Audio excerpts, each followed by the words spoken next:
Continuons notre plongée dans le monde de la joaillerie. Nous vous proposons aujourd'hui d'aller plus loin en étudiant ensemble la place du bijou dans la peinture européenne. Depuis la Renaissance, les peintres se sont passionnés pour la représentation des perles et diamants, colliers, bagues et diadèmes qui illustrent les plus grands chefs-d'œuvre.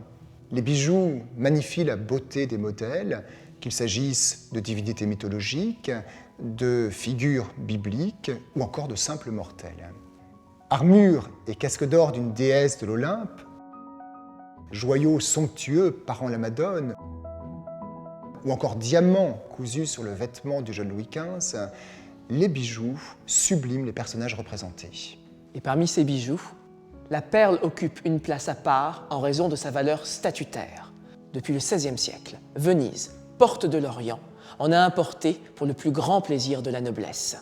Mettant en valeur le teint nacré de la peau des dames, les perles se sont rapidement imposées parmi les accessoires incontournables de l'élégance, comme l'illustrent ici ces figures aristocratiques de la Renaissance. Un siècle plus tard, Vermeer en a fait le sujet de la jeune fille à la perle. La beauté troublante et mystérieuse du modèle est rehaussée de l'éclat d'une perle à son oreille, au centre exact du tableau. Peint avec une extrême finesse, ravissant trompe-l'œil au sein de compositions plus vastes, la représentation du bijou est un véritable morceau de bravoure. La virtuosité des artistes se déploie grâce à une innovation technique, la peinture à l'huile. Oui, avec ses couches successives très fines, ses effets de transparence qu'aucune autre technique n'autorisait auparavant, la peinture à l'huile permet de rendre de manière illusionniste, dans les moindres détails, les parures. L'huile révèle autant les ors que les gemmes et les rend aussi somptueux que la réalité.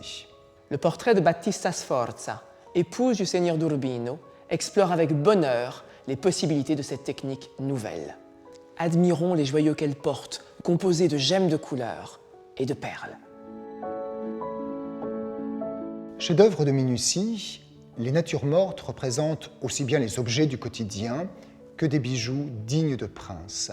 Elles nous démontrent que ces joyaux peuvent devenir le thème principal de la composition. Dans certains cas, c'est le tableau lui-même qui peut devenir un bijou, comme le peint Gustave Moreau, en surchargeant la composition de dorures et de bijoux étincelants. Peints avec réalisme, les bijoux reflètent les goûts d'une époque et l'évolution de la joaillerie. Le tableau intitulé Saint-Éloi, patron des orfèvres, nous permet de nous immerger dans la vie d'un atelier boutique du XVe siècle. C'est d'un document rare qui témoigne de bijoux parfois disparus.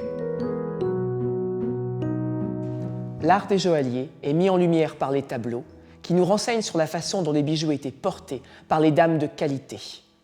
L'accumulation de bagues était, déjà à cette époque, un gage de style, en quelque sorte de mode.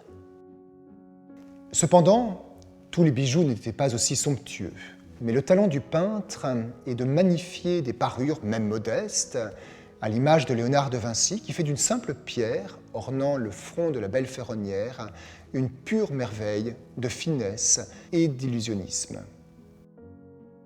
On l'aura compris, costumes et bijoux sont intimement liés, comme le montre le somptueux portrait de Catherine II de Russie. L'extraordinaire tenue d'apparat parsemée de diamants que porte la tsarine met en scène de façon éclatante le pouvoir.